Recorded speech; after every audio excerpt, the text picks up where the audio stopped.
Dan ini bisa menjadi akhirnya orang itu berpikir jauh, seakan-akan Allah belum mengabulkan, seakan-akan kok hidup saya begini. Padahal pada logikanya kalau dari aturan tadi kan harusnya Allah yang mengatur, Allah yang menyiapkan, harusnya perempuan-perempuan itu kan mudah mendapatkan jodohnya. Terus kenapa kok jadi sulit? Ternyata biasanya orang tujuan menikah itu ibadah atau bahagia, Ustaz? Biasanya bahagia. Nah, ini hati-hati juga ya. Saya nikah ingin bahagia. Loh, bahagia itu bonus setelah kita beribadah di dalam pernikahan. Nah, jadi langkah yang pertama, satu, kalau ingin anaknya atau si anaknya mendapatkan jodoh, kita bisa akhirnya memahami bagaimanakah konsep jodoh di dalam Al-Quran. Apa kiat-kiat yang harus kita lakukan, bagaimana ikhtiar yang harus kita lakukan, yang akhirnya kita bisa mendapatkan jodoh, khususnya kamu yang belum punya jodoh, kita bisa mendapatkan jodoh pilihan Allah.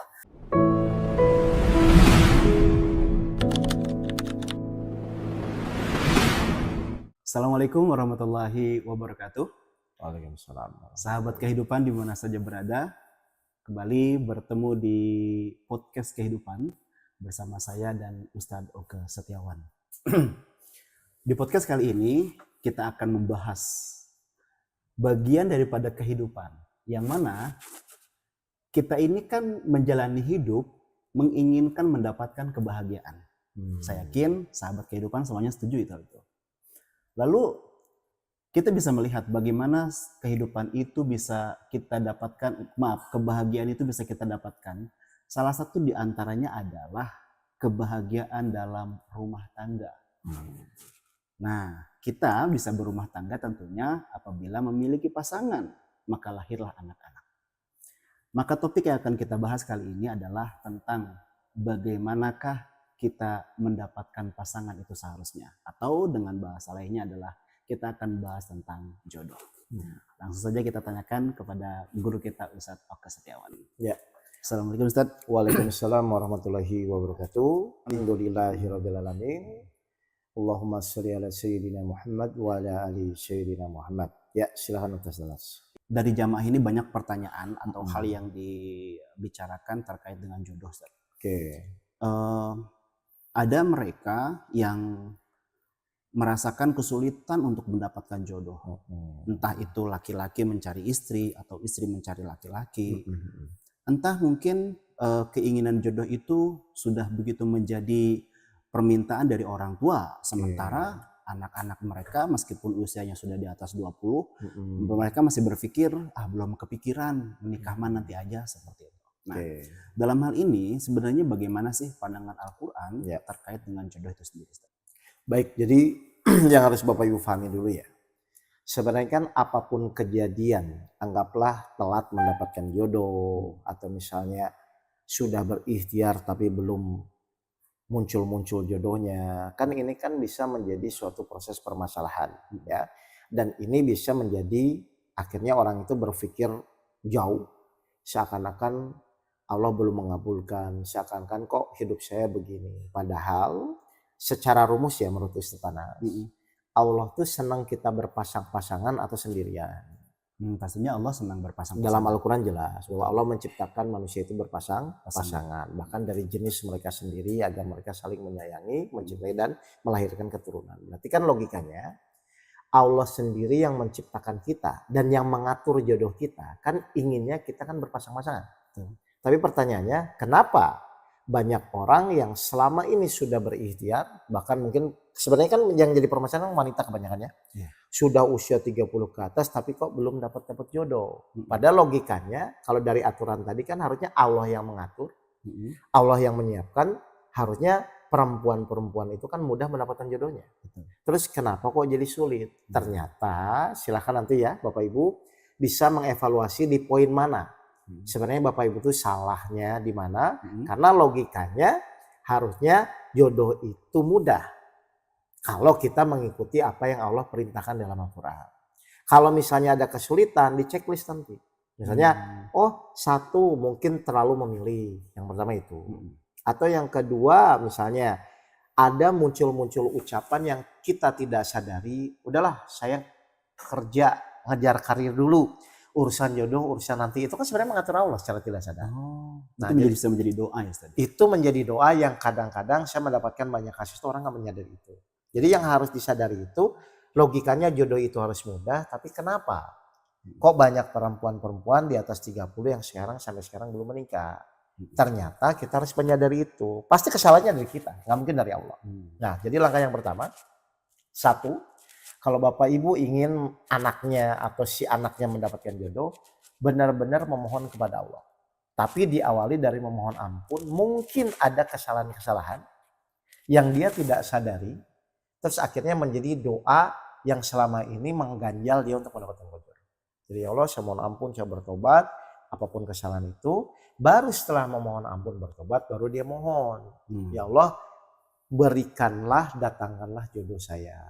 Itu yang pertama. Berarti kalau kita minta didatangkan atau dipilih Allah, berarti jodohnya terserah kita atau terserah Allah? Terserah Allah. Nah, berarti di sini ya para bapak ibu nih atau yang lagi mencari jodoh, khususnya perempuan itu harus fokus bukan terhadap yang sesuai atau tidak sesuai dengan apa yang kita inginkan. Ya. Tapi apapun nanti yang misalnya nanti datang, itu harus diterima dulu sebagai konsekuensi dari doa kita. Mohon maaf, saya tanya ke Ustaz Anas. Misalnya si Fulan sudah berdoa, ya Allah tolong datangkan jodoh saya. Terus tiba-tiba ada laki-laki, anggaplah misalnya nggak cocok, atau nggak sesuai. Logikanya harusnya diterima dulu atau langsung ditolak? Harusnya diterima dulu. Kenapa langsung diterima dulu? Karena bisa saja itu adalah Allah yang mengatur. Nah, menghargai Allah. Dalam rangka Allah akan menguji. Apakah dia memang berdasarkan kriteria dirinya atau memang sudah sepenuhnya diserahkan kepada Allah. Kan diterima juga belum tentu jodohnya, kan belum tentu jadi harusnya. Betul. Nah, tapi setan di situ mainnya. Jadi apa udah ditolak. Belum gitu tolak. Berarti kan sebenarnya tidak menghargai Allah. Padahal mungkin Allah menguji. Mungkin jodohnya nanti yang ketiga, keempat baru datang. Cuman dia ingin lihat kesungguhan si perempuan ini. Jadi banyak ya kasus jamaah saya itu seperti itu. Udah, pokoknya siapapun orang datang dulu, diterima dulu. Tak kan belum tentu jodohnya. Nah, ketika menerima, ketika ikhlas, kalau memang bukan jodohnya, Allah nanti akan datang jodohnya secara otomatis. Jadi kata kuncinya cuma satu, nanti ketika misalnya kita memohon kepada Allah, memohon jodoh, tapi ketika misalnya nanti yang datang tidak sesuai, tolong jangan ditolak dulu. Ini kesalahan orang. Diterima sebagai atas izin Allah, menghargai Allah, ternyata Allah hanya ingin menguji. Karena kalau memang benar-benar diserahkan kepada Allah, apapun kriterianya kan harusnya nggak ada masalah. Karena kita sudah berserah kepada Allah. Ini kadang-kadang lucunya orang berserah kepada Allah, tapi kayaknya saya pengen yang kaya, yang begini. Berarti jadi kriteria diri sendiri juga. Nah kalau kriteria diri sendiri kata Allah ya udah cari lagi aja sendiri. Berarti sebenarnya kriteria itu perlu nggak sih untuk kita punya kriteria gini atau nggak perlu karena biar diserahkan ke Allah? Boleh, cuman kalau bukan jodohnya terus buat apa? Kan kriteria apapun silahkan, bahkan Rasul juga bilang kan agamanya, bibitnya kan begitu ya. Tapi pertanyaan saya, kalau bukan jodohnya mau apa? Jadi apapun kriteria yang kita inginkan, kalau memang kita percaya Allah yang mengatur jodohnya, ya sudah serahkan saja kepada Allah. Berarti kriterianya yang menunjuk Allah kan. Nah pertanyaan saya, logikanya kalau dia menikah harusnya bahagia atau tidak kalau jodohnya? Bahagia. Karena itu adalah jodohnya. Ya, jadi tapi mohon maaf ya, saya ini dapat pemahaman gitu. Artinya nanti ketika kita akan menikah, biasanya orang tujuan menikah itu ibadah atau bahagia, Ustaz? Biasanya bahagia. Nah, ini hati-hati juga ya Bapak Ibu ya. Jadi kita menikah itu tujuannya harus beribadah.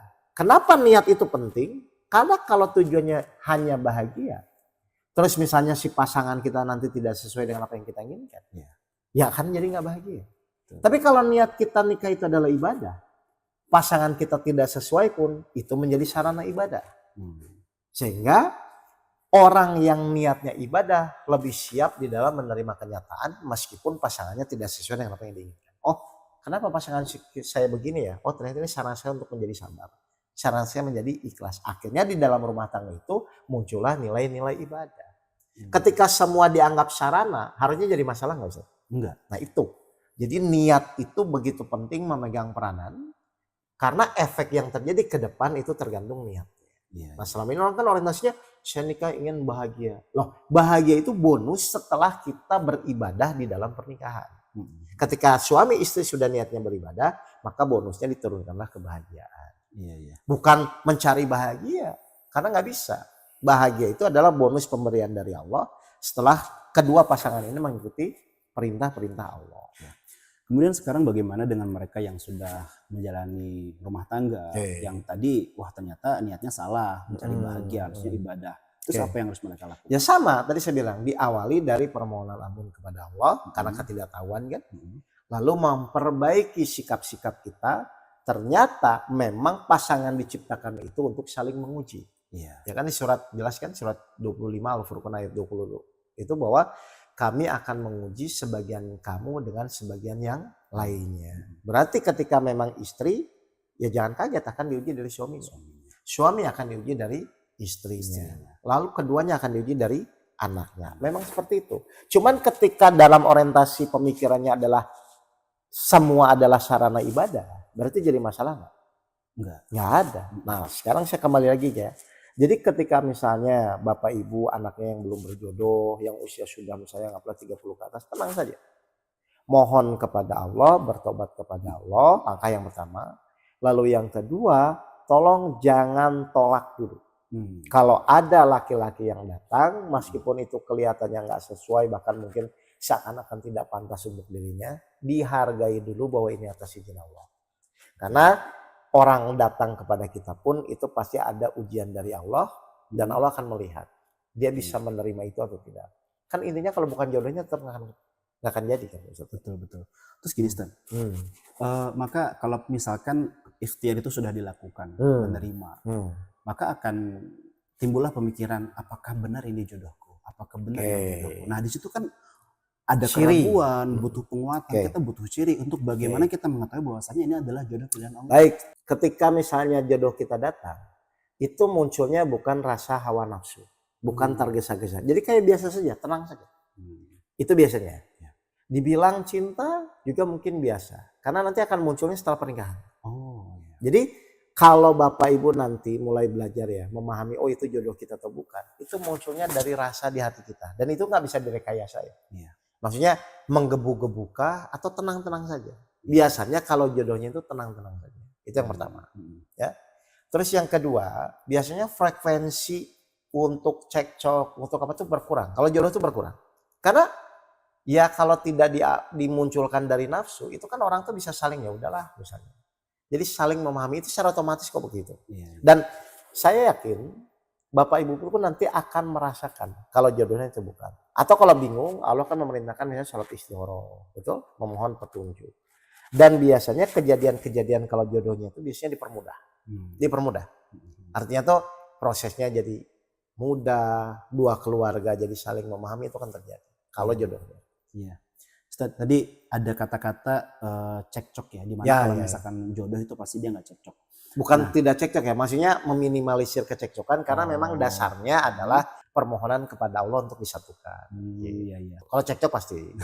Ya.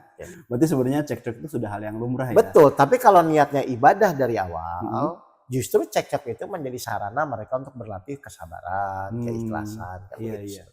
Nah saya khawatirnya mungkin nanti sahabat kehidupan ini berpikir bahwa sudah berumah tangga kemudian cekcok, oh berarti bukan jodohku, gitu ya. Nanti bubar semua.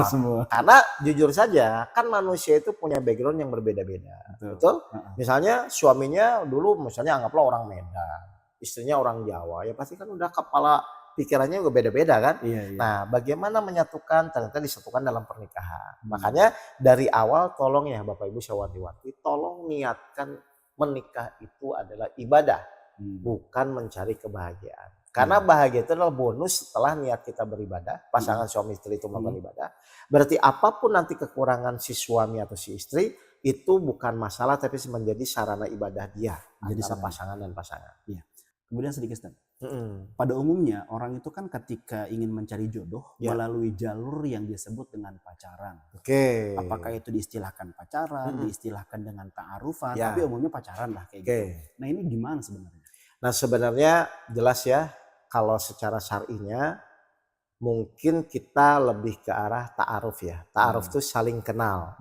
Kenapa pacaran itu berbahaya? Kalau pacaran kan sebenarnya lebih ke arah si perempuannya dekat, si laki-lakinya dekat. Dan kita juga mau disadari tidak sadari kalau sudah perempuan laki-laki dekatnya sudah terlalu dekat juga kan itu pasti nggak pas lah, dan setan tahu itu. Makanya kalau bisa ya Bapak Ibu semua, perempuan-perempuan yang belum nikah, laki-laki yang belum nikah, sudahlah bertaaruf saja dan memohon kepada Allah pertemukan dengan jodohnya saja. Iya. Supaya apa? Ya pertama mengundang keberkahan dari Allah. Yang kedua, memang kita komit kalau memang jodohnya ya insya Allah nggak akan kemana. Sesuai dengan banyak bahasa-bahasa tuh. Tapi kalau kemana-mana ya nggak dapat jodoh juga katanya. Tapi intinya ayo diluruskan, ikuti aturan saja di dalam Al-Quran, insya Allah. Karena memang yang akan mengatur jodohnya datang kapan itu adalah Allah. Berarti kalau kita sudah mengikuti aturan-aturan Allah dari awal, insya Allah dimudahkan. Gitu. Tapi tolong ya, sebenarnya cuma kata kuncinya jodoh itu ketidakterimaan orang di dalam menerima hal-hal yang misalnya tiba-tiba laki-lakinya nggak sesuai, perempuannya nggak sesuai. Kan orang tuh biasanya langsung, oh nggak mau. Gitu. Iya. Itu yang harus diperbaiki lah. Oke, terakhir Ustaz. Ini kan memang ya sudah fakta bahwa banyak yang permasalahan jodoh ini berada di perempuan. Gitu ya. Oke. Alasannya adalah karena memang tidak ada laki-laki yang berani untuk melamar. Gitu. Nah, kalau misalkan si perempuan ini yang aktif untuk mencari, untuk ikhtiar, ini gimana sih? Lo nggak masalah, tapi tetap aturan ta'arufnya harus dilakukan.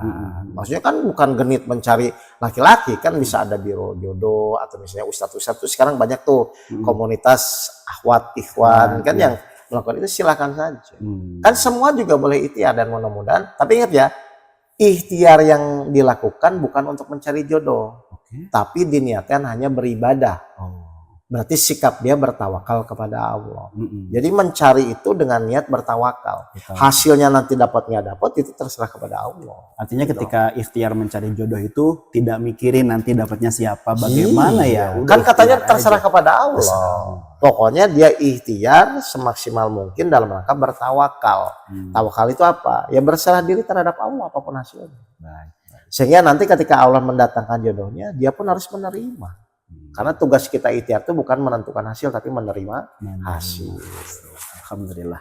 Baik. Ya, saya rasa Masya Allah luar biasa, meskipun singkat, sahabat kehidupan semua, kita bisa akhirnya memahami bagaimanakah konsep jodoh di dalam Al-Quran. Apa kiat-kiat yang harus kita lakukan, bagaimana ikhtiar yang harus kita lakukan, yang akhirnya kita bisa mendapatkan jodoh, khususnya kamu yang belum punya jodoh, itu bisa mendapatkan jodoh pilihan Allah. Insya Allah.